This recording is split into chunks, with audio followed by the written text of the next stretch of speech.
वंदे मातरम साथियों, जय हिंद। आज की वीडियो में हम लोग बात करने वाले हैं कि हमारे देश का अगला जो प्रधानमंत्री है वो कौन होगा, राहुल गांधी या नरेंद्र मोदी। इसको लेकर के हमारे दिमाग में बहुत सारे सवाल चल रहे हैं और एक ठीक ढंग से एक वीडियो हम नहीं समझ पा रहे हैं, नहीं हमें मिल पा रही है कि एग्जैक्ट ये बात क्या है जो इतनी वायरल हो रही है। क्योंकि हम लोगों ने देखा कि कल लोकसभा 2024 का इलेक्शन का रिजल्ट आया है। उस रिजल्ट में हमने बेसिकली बीजेपी की सीटों को देखा 292 है, कांग्रेस की सीटों को देखा 231 है। अब 292 संख्या ज्यादा है तो सीधी सी बात है प्रधानमंत्री नरेंद्र मोदी होने चाहिए। फिर ऐसे सवाल क्यों उठ रहे हैं, इस वीडियो में सभी बातों को हम लोग जानेंगे। तो चलिए शुरू करते हैं। सबसे पहले दोस्तों आप लोग समझिए कि स्पेशली हम लोग कहें कि बीजेपी के कितने जो है सीट आई हैं, तो बीजेपी की जो सीटों की संख्या है वो 240 है। यहां इंडियन नेशनल कांग्रेस यानी कांग्रेस की अगर मैं बात करूं पार्टी की कितनी सीट है तो केवल 99 सीट है साथियों। सपा सपा मतलब जो अखिलेश यादव की जो पार्टी है उसकी सीटों की संख्या कितनी है तो 37 है। तीसरी सबसे बड़ी पार्टी बन चुकी है देश की, आप लोग देख सकते हैं। उसके बाद यहां पर दो चीजें और लिखी गई हैं, एनडीए और इंडिया। ये क्या है भाई, मैं आपको समझाता हूं क्लियर करके। यहां पर एनडीए एक, दोस्तों हम लोग कह सकते हैं बहुत सारे दल इसके अंदर शामिल हैं, जैसे बीजेपी, शिवसेना या टीडीपी, इसके अलावा जेडीयू, ये बहुत सारे जो है 41 दल इसके अंदर शामिल हैं। उन सभी दलों को मिलाकर के बनता है क्या, एनडीए। ठीक है, ऐसे ही विपक्ष के दल हैं, जैसे कांग्रेस के साथ मिलने वाले बहुत सारे दल हैं, ठीक है, जैसे सपा है, ठीक है, या और बहुत सारे दल हैं। वो मिलकर के क्या बनाते हैं, इंडिया अलायंस।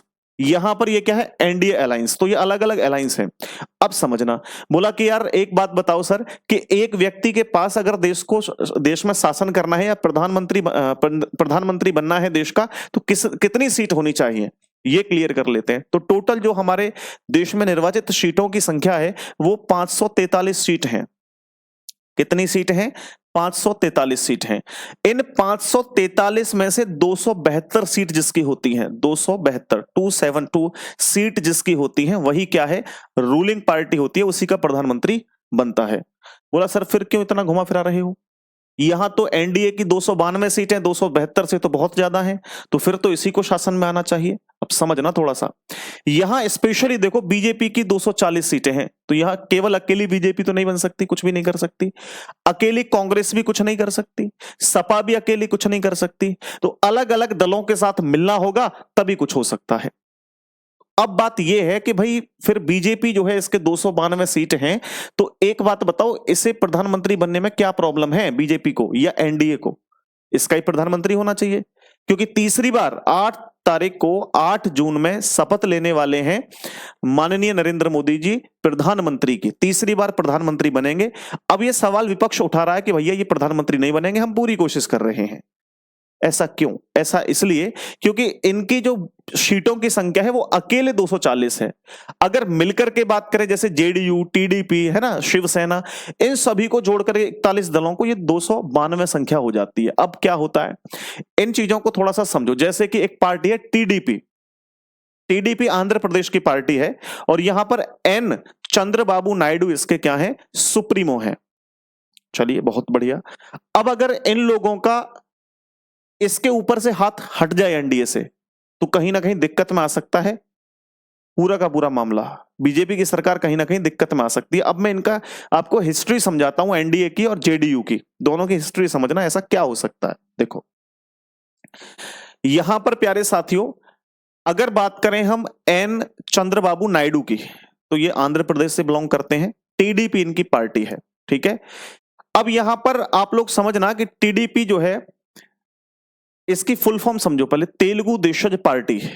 इसकी 16 सीट आई हैं आंध्र प्रदेश में, इसकी 16 सीटें हैं। कितनी सीट हैं, 16 सीट हैं साथियों, ठीक है। किसकी, टीडीपी, इसकी 16 सीट हैं, ध्यान से समझना। अब इनकी 16 सीट हैं, इनका हिस्ट्री समझो जरा क्या है सिस्टम। भाई साहब 1996 में पहली बार ये एनडीए के साथ जुड़े थे। कब, 1996 में, 1996 में ये पहली बार एनडीए के साथ जुड़े थे। 1995 में ये पहली बार मुख्यमंत्री बने थे एन चंद्रबाबू नायडू। 1995 से लेकर के 2004 तक मुख्यमंत्री रहे आंध्र प्रदेश के। उसके बाद 2014 से लेकर के 2019 तक मुख्यमंत्री रहे, लेकिन इन्होंने 2018 में एनडीए को छोड़ दिया। ठीक है, 2018 में एनडीए को छोड़ दिया साथियों। अब देखना जरा, एनडीए को यहां पे छोड़ दिया 2018 में। फिर इसके बाद 2019 में इन्होंने यूपीए ज्वाइन कर लिया। यूपीए मतलब कांग्रेस ज्वाइन कर लिया, हम लोग ये कह सकते हैं इन्होंने। अब 2023 में फिर एनडीए ज्वाइन कर लिया, 2023 में फिर एनडीए ज्वाइन कर लिया। ठीक, तो राजनीति में भाई साहब कुछ भी हो सकता है, कुछ भी हो सकता है, समझ रहे हो। जैसे एक पुरानी कहावत सुनी होगी कि प्यार में और वार में सब जायज है। मैं कहता हूं कि प्यार और वार तो छोड़ो, राजनीति में सब जायज है। राजनीति में अपने फायदे के लिए कुछ भी व्यक्ति कर सकता है। आज दूसरी पार्टी जो विपक्ष है वो इनसे जो है कह दे कि भाई आपको जो है बहुत बड़ा पद देंगे हम लोग जो है केंद्र सरकार में, तो शायद हो सकता है कि ये अपना समर्थन दूसरी पार्टी को दे दें, लेकिन ऐसा केवल 10% ही हो सकता है। मैं ये नहीं कहूंगा कि ये समर्थन करेंगे ही दूसरी पार्टी को। इनका समर्थन 90% बीजेपी के साथ रहेगा। इसका रीजन है, बोला रीजन क्या है? एन चंद्र उन्होंने खुलकर समर्थन किया था नरेंद्र मोदी का। उन्होंने कहा था कि भाई हम नरेंद्र मोदी के कामों से बिल्कुल बहुत मतलब प्रभावित हैं, बहुत अच्छा काम इन्होंने किया है और हम रेगुलर इनके साथ जुड़े रहेंगे। दूसरी ओर ये कांग्रेस के साथ क्यों नहीं जुड़ सकते? उसका कारण है, कांग्रेस की अगर मैं बात करूं प्यारे साथियों, आंध्र प्रदेश में तो कितनी सीटें हैं? 0, कुछ भी नहीं है। इनका खाता भी नहीं खुला है, कांग्रेस का खाता भी नहीं खुला है आंध्र प्रदेश में। तो वहां की जनता ये नहीं चाहती कि वहां पे कांग्रेस की सरकार है, इसलिए कारण ये है कि ये समर्थन यहां पे नहीं करेंगे शायद। ठीक है, मैं 90% मैं भी श्योर हूं कि ये समर्थन नहीं करेंगे, इनका समर्थन बीजेपी के साथ ही रहेगा। हालांकि बीजेपी का भी बहुत अच्छा जो है रिस्पांस नहीं रहा है आंध्र प्रदेश में, केवल 3 सीटें आई हैं। अब दूसरी सबसे बड़ी पार्टी भाई साहब जो एनडीए की है, जो एनडीए में जुड़ी हुई है वो समझो, एक तो टीडीपी हमने समझी, ठीक है, आंध्र प्रदेश की पार्टी है। दूसरी पार्टी बड़ी खतरनाक, जेडीयू। अब दोस्तों जेडीयू के बारे में बात करते हैं। अब जेडीयू के जो सुप्रीमो हैं वो है नीतीश कुमार, और नीतीश कुमार को जहां फायदा लगता है उधर भाग जाते हैं भाई साहब। 12 सीटें इनकी यहां पे। कितनी सीट है? संख्या 12 सीट। इन्होंने लोकसभा के चुनाव में 12 सीट हासिल की हैं। अब सबसे पहले समझना, इनका एक बयान बहुत वायरल हुआ था और उन्होंने एक बयान दिया भी था। उन्होंने कहा था कि मैं मरते दम तक बीजेपी ज्वाइन नहीं करूंगा क्योंकि मैं नरेंद्र मोदी को प्रधानमंत्री नहीं देखना चाहता। 2013 से पहले की अगर मैं बात करूं तो इनके जो पार्टी थी वो एनडीए के साथ जुड़ी हुई थी 2013 से पहले, और 2013 में इन्होंने सबसे पहले एनडीए को छोड़ा। 2013 में इन्होंने एनडीए को छोड़ा नीतीश कुमार ने, और क्या कहकर छोड़ा था कि अगर 2014 के चुनाव में प्रधानमंत्री नरेंद्र मोदी बनेंगे तो मैं इनके साथ नहीं हूं, अलग हूं। इसके बाद प्यारे साथियों 2015 में ये महागठबंधन के साथ जुड़ गए थे, महागठबंधन के साथ जुड़ गए थे। अब महागठबंधन कौन सा है? कांग्रेस पार्टी हुई, ठीक है, आरजेडी हुई, लेफ्ट की जितनी भी पार्टियां सारी की सारी मिलकर के जो अभी हैं वो क्या है, इन्होंने बनाया था महागठबंधन। तो महागठबंधन के साथ जो है 2015 में जुड़ गए थे। ये अपना फायदा देखते हैं हर जगह। 2017 में इन्होंने भैया महागठबंधन भी छोड़ दिया, फिर 2017 में दोबारा से इन्होंने एनडीए ज्वाइन कर लिया। अब शायद इनको कुछ फायदा लगा होगा एनडीए में, फिर इन्होंने एनडीए ज्वाइन कर लिया। इसके बाद बहुत लंबे समय बाद नहीं, 2021 में फिर से एनडीए छोड़ दिया। 2021 में फिर से एनडीए को छोड़ दिया था, एनडीए क्विट किया और ज्वाइन किया आरजेडी। आरजेडी पार्टी को आप लोग जानते ही होंगे, सहमत होंगे सारे के सारे, लालू प्रसाद यादव जी की जो पार्टी है उसको ज्वाइन किया था। अब इसके बाद यहां तक नहीं रुके, 2024 में इन्होंने लास्ट ये जो लोकसभा का चुनाव हुआ है उससे पहले इन्होंने फिर से जो है एक तरीके से कह सकते हैं एनडीए ज्वाइन कर ली, ठीक है। तो अभी फिलहाल जो थे ये बीजेपी के साथ थे लास्ट टाइम, और अब भी बीजेपी के साथ है, लेकिन आगे आने वाले समय में कुछ नहीं कह सकते क्या हो सकता है, लेकिन शायद ये भी जो है वो बीजेपी के साथ ही रहेंगे, एनडीए के साथ ही रहेंगे। ये भी अपना समर्थन दूसरे लेफ्ट वाले पार्टी को नहीं देंगे, शायद ऐसा लग रहा है। लेकिन तन मन धन से विपक्ष वाले लगे हुए हैं इनको अपनी तरफ खींचने के लिए, दूसरी ओर नरेंद्र मोदी जी भी लगे हुए हैं अपनी तरफ खींचने के लिए। इस बार बीजेपी की हालत जो है वो बहुत बुरी तरीके से खराब हुई है साथियों। इसके बाद तीसरी पार्टी एक और है, मैं आपको समझा देता हूं।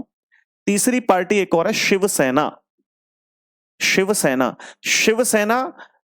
अगर मैं बात करूं ना, अयोध्या के मंदिर को लेकर के हमेशा से जो है सपोर्ट में रही है, हमेशा सपोर्ट में रही है और एनडीए के साथ लगातार जुड़ी हुई थी। लेकिन प्यारे साथियों, 2019 में ये बीजेपी से अलग हुई थी पहली बार शिवसेना।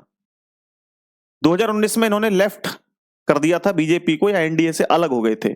लेकिन फिर अब रिसेंट में दोबारा से ये एनडीए के साथ जुड़ चुके हैं। तो यहां पर देखना ये है कि ये तीनों पार्टियां जो है मिलकर के डिसाइड करेंगे कि ये किसके साथ जाती हैं, वही जो है प्रधानमंत्री होगा। और 90% चांस यही है कि ये बीजेपी के साथ ही जाएंगे और अगले जो प्राइम मिनिस्टर होंगे वो माननीय नरेंद्र मोदी जी ही होंगे।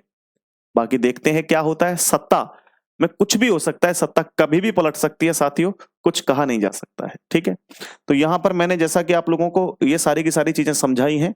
ठीक है, टीडीपी की 16 सीट हैं। उसके बाद बात यह है कि जो 240 सीट हैं इनमें अगर देखो यहाँ पे जैसे मैंने बताया 240 सीटों में 240 सीट तो बीजेपी की हैं, 16 सीट यहां पर किसके हैं, टीडीपी की, 12 सीट किसके यहाँ पे, जेडीयू की।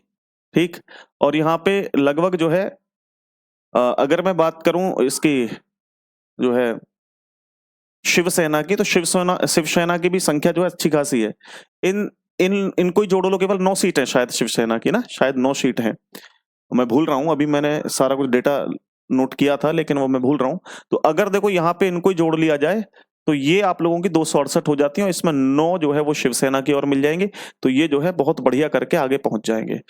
चांस यही है 90% कि अब की बार फिर से शायद मोदी सरकार होगी, लेकिन पूरे तरीके से जो है हाथ पांव फेंकने के बाद ऐसा होगा। दोस्तों चलिए, बहुत बहुत धन्यवाद, यही समझाना चाह रहा था। बहुत सारे स्टूडेंट मेरे को कॉल कर रहे थे, मैसेज कर रहे थे कि सर ये क्या सीन है कि प्रधानमंत्री क्या राहुल गांधी हो सकते हैं या नीतीश कुमार हो सकते हैं, या एक स्टूडेंट तो मेरे से कह रहा था कि सर अब की बार तो प्रधानमंत्री ना एन चंद्रबाबू नायडू बन सकते हैं। अलग अलग सबका मत था, तो ये मैं आपको समझाने की कोशिश कर रहा था। प्रधानमंत्री राहुल गांधी तो नहीं बनेंगे, बनेंगे मोदी ही, लेकिन उनको थोड़ी सी मेहनत करनी पड़ेगी इस बार। ठीक है, चलिए बहुत बहुत धन्यवाद। ये वीडियो थी आज, टेक केयर, शेयर कर देना वीडियो को।